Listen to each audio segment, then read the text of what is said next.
My father is gone. I have said many difficult words in my life. I have stood in front of cameras after losing finals, after leaving Barcelona, after hearing people doubt me, after nothing prepared me for these 4 words.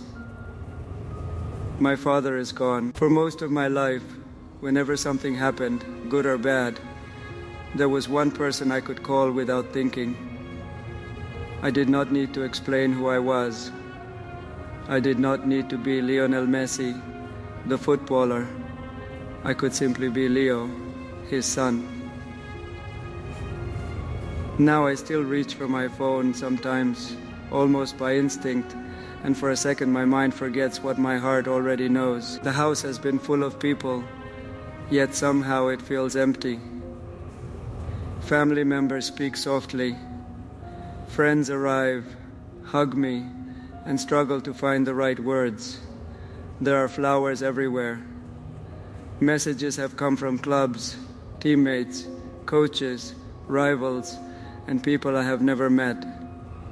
I am grateful for all of them, but grief is strange. 1,000 voices can surround you, and still you hear only the voice that is missing. After the private farewell, there was a moment when I finally sat alone. I had been strong for my mother, for my brothers and sister, for Antonella, for my children.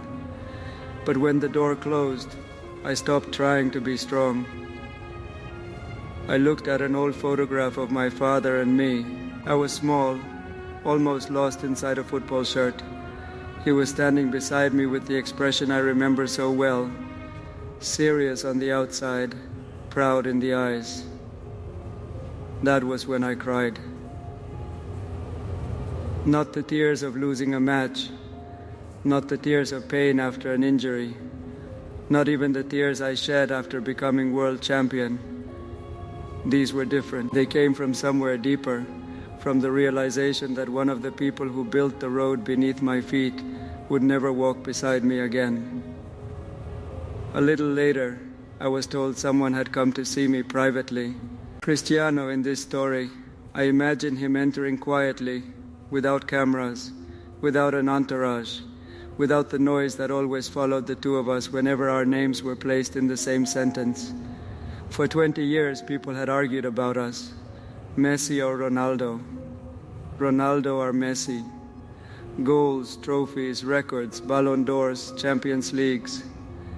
They turned 2 careers into one endless scoreboard, but grief does not care about scoreboards. He walked toward me and hugged me. For a few seconds, neither of us said anything. Then he looked at me and said, "Leo, I'm sorry. There are no records for moments like this. There is only family." I nodded because I could not answer immediately. He sat beside me. We did not talk about football at first. We talked about fathers, about the strange way a son can become famous around the world and still feel like a child when he loses the man who first believed in him. Cristiano knew what loss meant. I knew that too. And in that imagined moment, all the rivalry disappeared. There were no stadiums, no debates, no fan wars. There were just 2 men who had spent their lives under impossible expectations, understanding that the people who knew us before the world did are irreplaceable. Before he left, he put a hand on my shoulder. "Your father saw what you became," he said. "He saw everything." I looked down and answered yes, but the truth is, I became it because he was there. And that is the story I want to tell now. Not the story of Lionel Messi, the champion, the story of Jorge Messi, my father, and the road we walked together. There was Rosario. There was a boy who wanted a ball at his feet every minute he could have one. I did not understand careers then. I did not understand contracts, agents, sponsors, pressure, or fame. Football was simple. Give me the ball and let me play. My father saw that love before anyone could know where it would lead. He worked hard. Our family was not living inside some football fairy tale. There were responsibilities, bills, ordinary worries, and 4 children growing up. My father had a job and a life that existed far away from the glamorous world people later associated with our family. But he still found time for my football. He drove me. He watched me. He coached me when I was very young. He stood near the pitch and observed everything.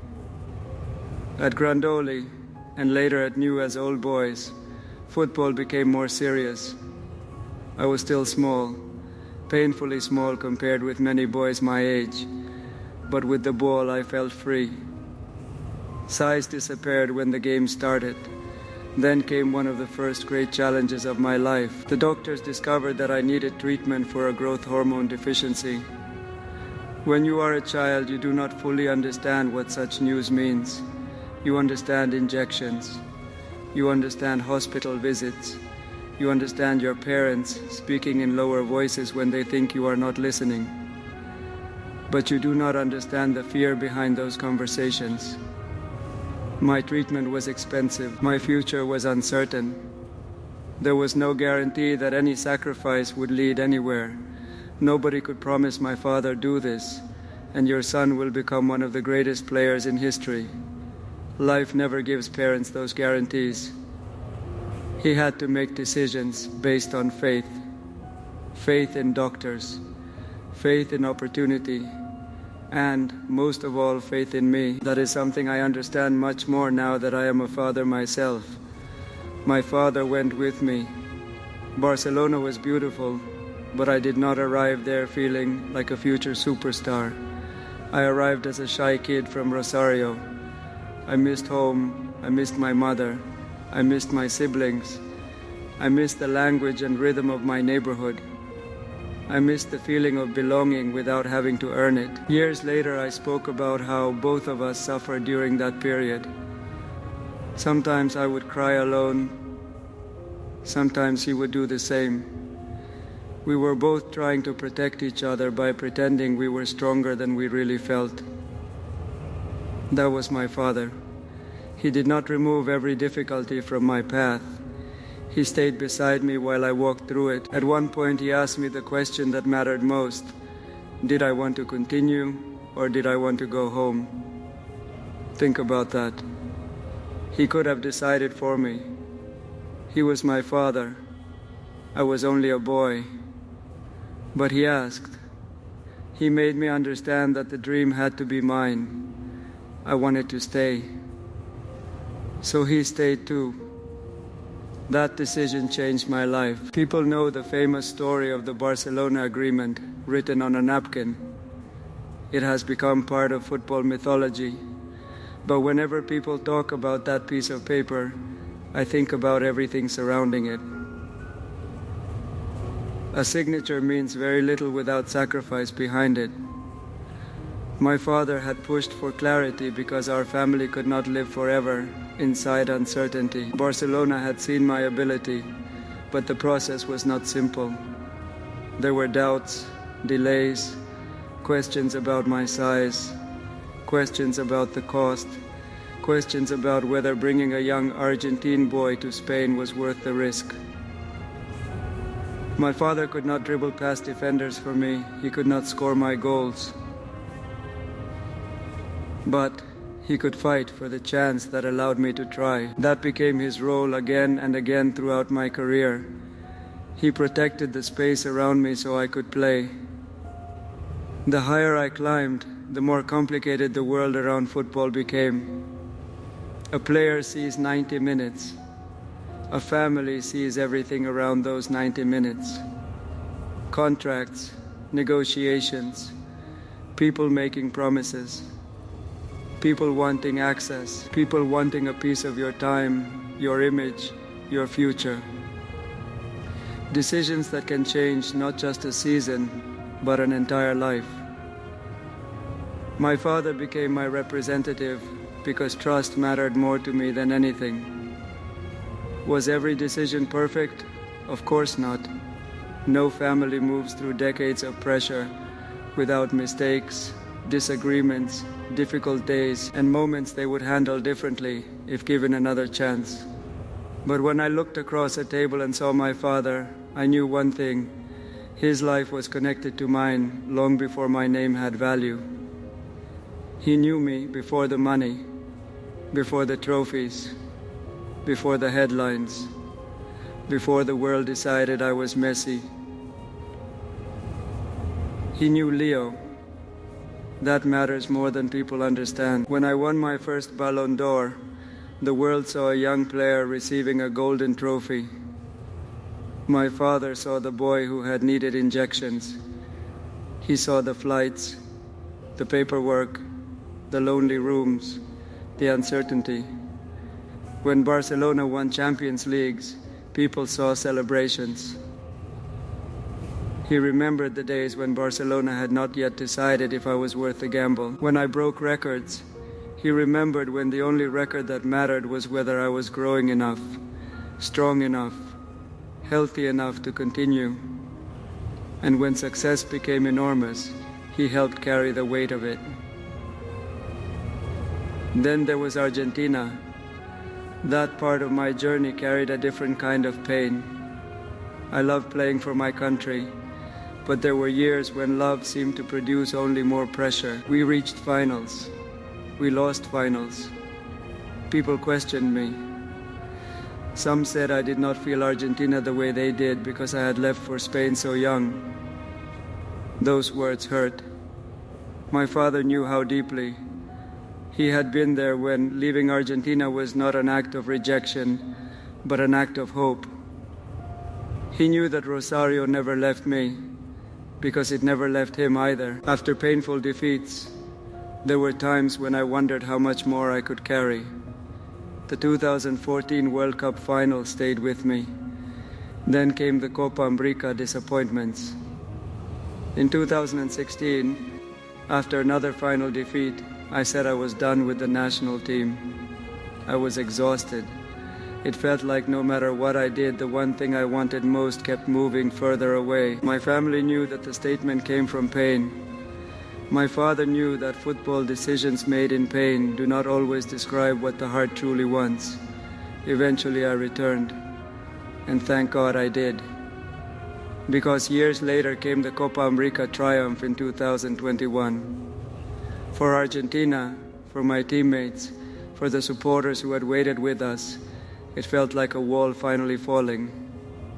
I remember the relief, but my father understood the full distance between that celebration and the nights after our defeats. Then came Qatar in 2022. The World Cup, the dream that had followed me my entire life. There are moments in football when everything around you disappears. You do not hear the debate. You do not hear history. You do not hear the millions watching. You see the ball. You see your teammates. You see the next action. And somehow, after one of the most dramatic finals imaginable, we were world champions. People remember me lifting the trophy. I remember faces, my teammates, Antonella, my children, my mother, and my father. To see him there, to know he had lived long enough to watch that moment, is something I will carry for the rest of my life. Imagine being the father of a 13-year-old boy who is homesick in Barcelona, trying to convince him not that he must become a legend, but simply that he can keep going one more day. Then, more than 2 decades later, you watch that same boy lift the World Cup for Argentina. How could I ever repay that journey? I could not. Children sometimes believe success repays their parents. It does not. A trophy cannot repay a father for time. Money cannot repay worry. Records cannot repay sacrifice.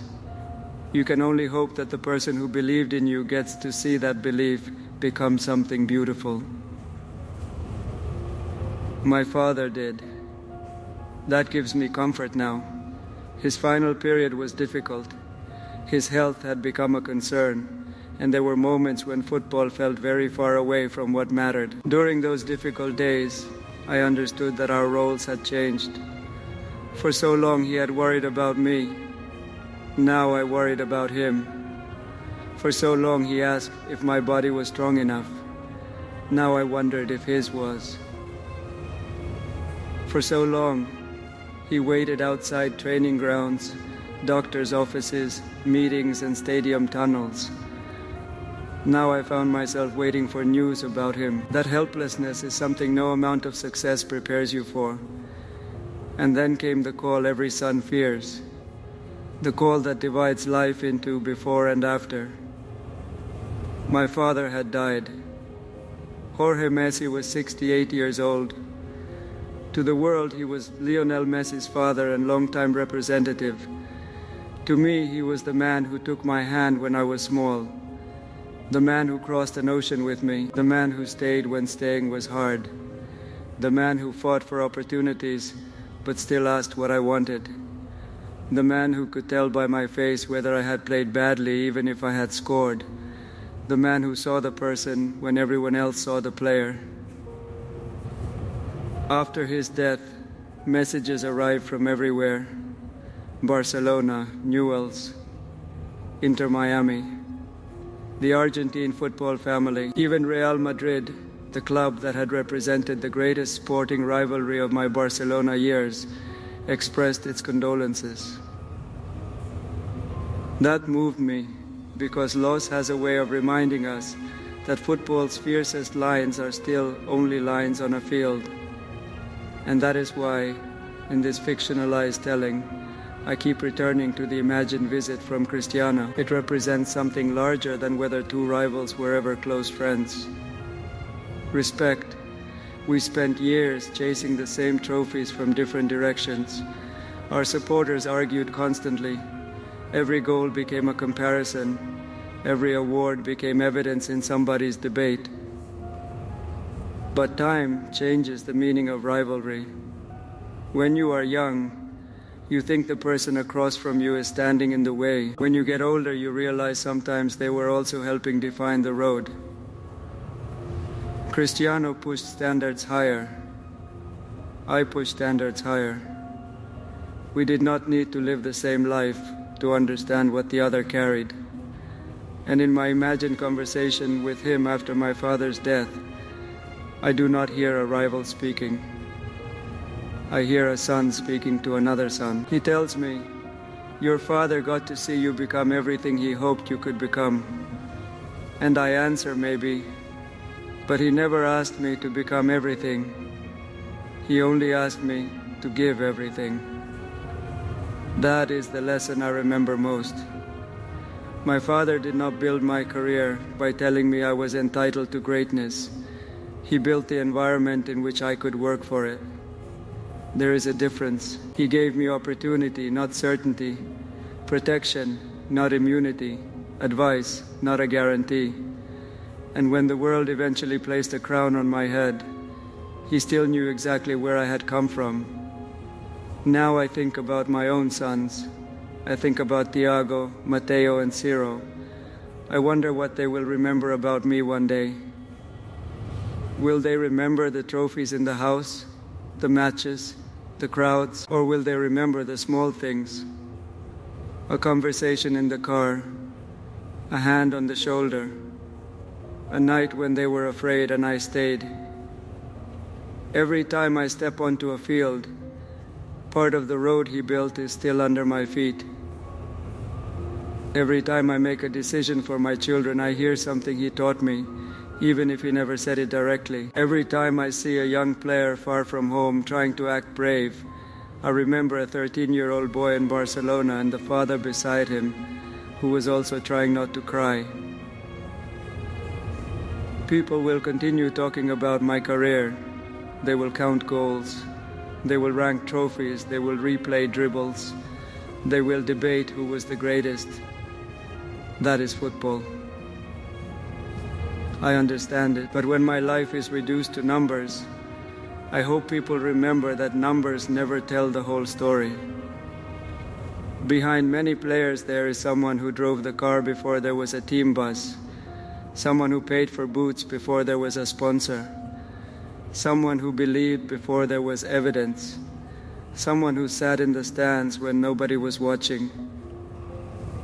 For me, one of those people was my father. Jorge, Dad, I wish I could call you one more time. I wish I could tell you I finally understand certain things I could not understand when I was young. I understand how frightened you must have been when we left Rosario. I understand how much responsibility you carried when doctors talked about my treatment. I understand what it meant to leave the familiar behind because your child had a possibility, not a promise. I understand how hard it must have been to watch people praise me one week and attack me the next. I understand why sometimes you were protective. I understand why sometimes you were demanding. I understand why you worried even when everything looked perfect from the outside. I understand because now I am a father too. And I know this. When your child hurts, you would trade places with him if you could. When your child dreams, part of you dreams with him. And when your child succeeds, you do not see only the celebration. You see every step that almost broke him before he arrived there.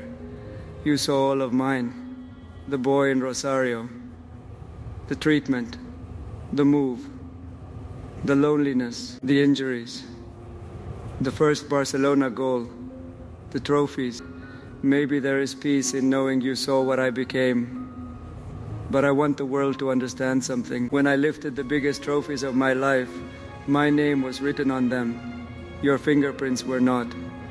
But they were there. They were on every chapter. I was the one on the field, but I never walked there alone. Today I am not speaking as a champion. I am not speaking as number 10. I am not speaking as the man people compared with Maradona, Pel, Cristiano, or anyone else. I am speaking as a son who misses his father. And if there is one last thing I could tell him, it would be simple. Thank you. Thank you for believing before the world believed. Thank you for staying when I was lonely. Thank you for fighting for my chance. Thank you for allowing the dream to remain mine. Thank you for protecting Leo when everyone wanted Messi. Thank you for being my father before you were ever my representative. I do not know how many matches I have left. I do not know how many times I will walk into a stadium and hear my name. But from now on, every field will carry a different silence. I will look toward the stands and know one face is missing. Maybe that will hurt forever. Maybe love is supposed to leave that kind of wound when someone goes. But I also know something else. My father's story did not end only in a hospital in Rosario. It continues in every sacrifice that became an opportunity. It continues in every memory my family tells.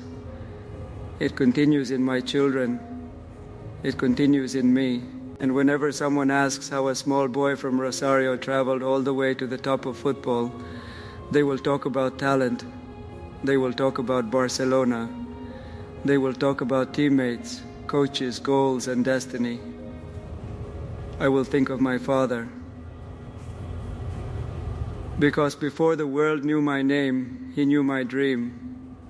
Before the stadium sang for me, he stood beside small fields and watched. Before I became Lionel Messi, he was already Jorge Messi, my father, my protector, my companion on the longest road of my life. And now, even though I have to walk the next part without him beside me, I know I will never walk it without him inside me. Rest in peace, Dad. Everything I became began with the people who loved me before I became anything. And you were there from the beginning.